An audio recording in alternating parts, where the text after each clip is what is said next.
नमस्कार प्यारे बच्चों, मैं चेतन सिंह आप सभी का स्वागत करता हूं इस ऑनलाइन प्लेटफॉर्म पर।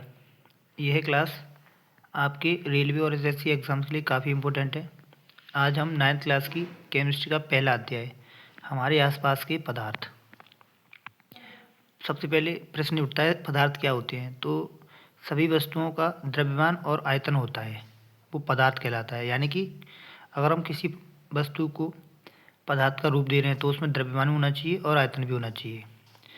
पहले पूर्व काल में हमें पता है कि जो पदार्थ होता है वो 5 प्रकार के पदार्थों से मिलकर बना होता है: वायु, पृथ्वी, अग्नि, जल एवं आकाश। पदार्थ इन्हें भौतिक एवं रासायनिक प्रकृति के आधार पर 2 प्रकार से वर्गीकृत किया जा सकता है। पहला, भौतिक स्वरूप। पदार्थ कणों से मिलकर बने होते हैं, यानी कि प्रत्येक पदार्थ जो होगा उनमें कहीं ना कहीं कण विद्यमान होंगे। जैसे लकड़ी हो गया, रेत हो गया, पोटेशियम परमैंगनेट KMnO4। पदार्थ के ये कण छोटे होते हैं, अकल्पनीय, यानी कि काफ़ी अत्यधिक छोटे होते हैं। पदार्थ के कणों के बीच रिक्त स्थान होता है, यानी कि इनके बीच में खाली जगह होती है, जैसे चाय, कॉफ़ी या नींबू पानी। पदार्थ के कण निरंतर क्या करते हैं? गतिशील होते हैं, यानी गति करते हैं, गति ऊर्जा होने के कारण। यानी कि ताप बढ़ाएंगे तो कणों की गति बढ़ेगी, अर्थात गति ऊर्जा बढ़ेगी। यानी कि गैस सर्वाधिक गतिशील, उससे कम द्रव और उससे कम ठोस। 2 विभिन्न पदार्थों के कणों का स्वतः मिलना विसरण कहलाता है। यानी विसरण प्रक्रिया में क्या होता है? 2 विभिन्न प्रकार के जो कण होते हैं वो स्वतः मिलते हैं। जैसे टेम्परेचर बढ़ाते हैं तो विसरण बढ़ेगा, अर्थात गैस में ज़्यादा, उससे कम लिक्विड में और सबसे कम सॉलिड में। पदार्थ के कण एक दूसरे को आकर्षित करते हैं। क्यों करते हैं? क्योंकि उनमें आकर्षण बल ज़्यादा होता है। जैसे ठोस में उससे कम लिक्विड में, उससे कम गैस में। F प्रोपोर्शनल टू 1/r, अर्थात F बढ़ेगा तो R घटेगा। यानी कि दूरी घटाएंगे तो फोर्स क्या होगा? बढ़ेगा, यानी आकर्षण बल बढ़ता है। और दूरी बढ़ाएंगे तो फोर्स कम हो जाएगा, आकर्षण बल कम हो जाएगा। यानी कि 2 मॉलिक्यूल्स हैं, इनके बीच की दूरी कम है, तो इनमें जो फोर्स होगा, फोर्स ऑफ अट्रैक्शन होगा, वो ज़्यादा होगा। ऐसी डिस्टेंस हम बढ़ाते चलेंगे तो अट्रैक्शन फोर्स क्या होता चलेगा? मॉलिक्यूल के बीच में कम होता चलेगा। नेक्स्ट, पदार्थ की 3 अवस्था होती है मुख्यतः: ठोस अवस्था, द्रव अवस्था और गैस अवस्था। पदार्थ की चौथी और पांचवी अवस्था भी होती है, जिसे चौथी अवस्था को प्लाज्मा और पांचवी अवस्था को बोस-आइंस्टाइन कंडेंसेट कहते हैं। लेकिन हमारे एग्जाम के लिए ठोस अवस्था, द्रव अवस्था और गैस अवस्था काफ़ी महत्वपूर्ण है, यहाँ से क्वेश्चन आता है। तो पहला, ठोसों के लिए इनका निश्चित आकार और आयतन दोनों होते हैं, जबकि द्रवों में आकार निश्चित होता है, आकार निश्चित नहीं होता, बल्कि आयतन निश्चित होता है। ऐसे ही गैसों में ना तो आकार निश्चित होता है और ना ही आयतन निश्चित होता है।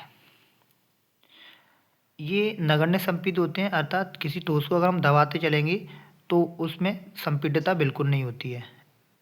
द्रवों में बहाव होता है, यानी कि इनमें बहने की टेंडेंसी होती है। और गैसों को हम ज़्यादा से ज़्यादा दबाएंगे तो वह द्रव में बदल जाते हैं। जैसे गैस ज़्यादा संपीड्य होंगी, उससे कम लिक्विड और सबसे कम सॉलिड। बाह्य बल से सेम आकार रहता है। जैसे हम बाह्य बल लगाते चलेंगे, फोर्स लगाएंगे तो बल का कोई प्रभाव नहीं पड़ेगा, इट मीन्स वो सेम रहेगा। बल लगाने से टूट सकते हैं लेकिन आकार नहीं बदलता, अर्थात ये दृढ़ होते हैं। जैसे रबड़ बैंड, चीनी, नमक और स्पंज। अच्छा, द्रव में ये दृढ़ नहीं होते बल्कि ये तरल होते हैं। ये क्वेश्चन आ चुका है टेक्नीशियन में। द्रव होते हैं तरल प्रकृति के। गैसों में कुछ एग्जाम्पल जैसे LPG, CNG, O2 cylinder.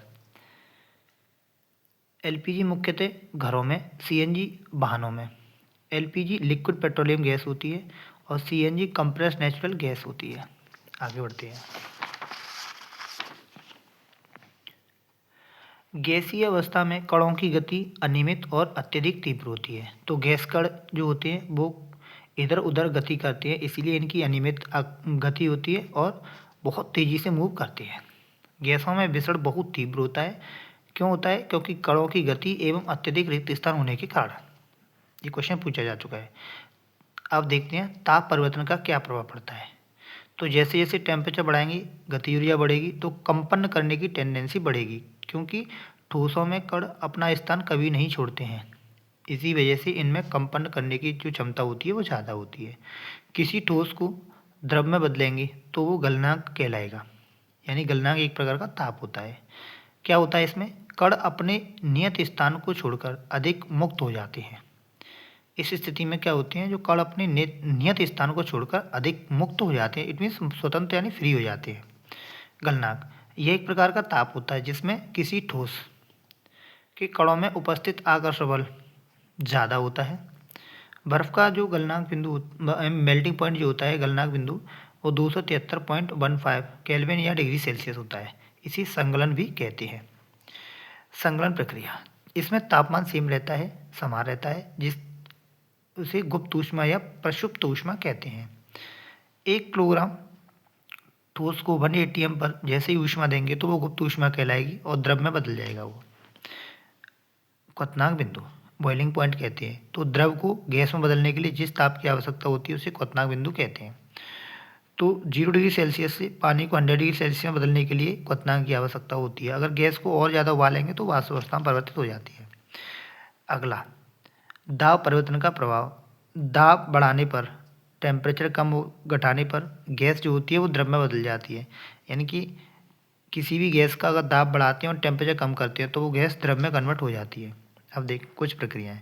Solid से लिक्विड में जाएंगे तो गलनांक करना पड़ेगा, लिक्विड से गैस में जाएंगे तो क्वथनांक करना पड़ेगा, पुनः गैस से लिक्विड में आएंगे तो संघनन करना पड़ेगा, यानी ठंडा करना पड़ेगा, और लिक्विड से सॉलिड में जाएंगे तो हिमांक करना पड़ेगा।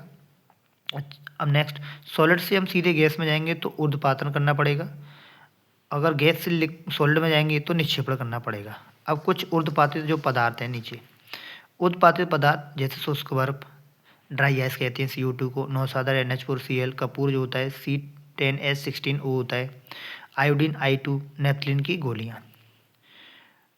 कुछ इंपॉर्टेंट फैक्ट्स, अगर अब हम समझते हैं बाष्पीकरण को।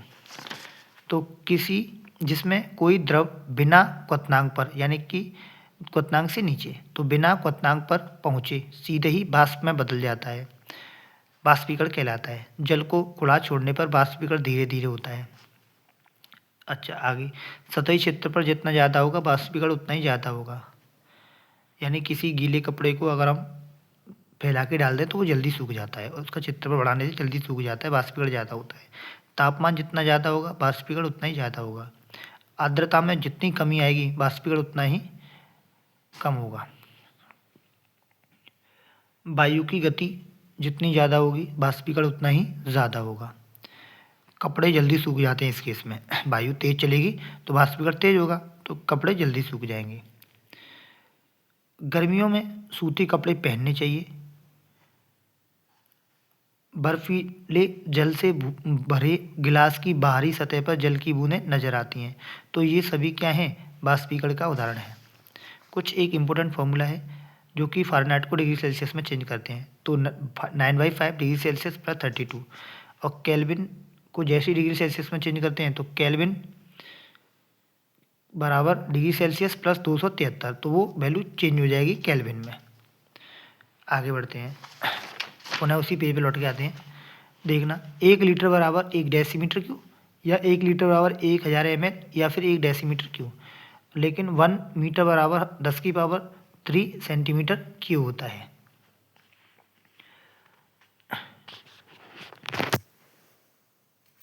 नेक्स्ट एक बात और, कि अगर हम 1 ml बराबर 1 सेंटीमीटर क्यूब के बराबर होता है, ये भी बात हमें ध्यान रखनी है। धन्यवाद। इस प्रकार की वीडियो को देखने के लिए चैनल को सब्सक्राइब करें, वीडियो को लाइक करें, शेयर करें, जिससे बच्चे और भी लाभ उठा सकें। धन्यवाद।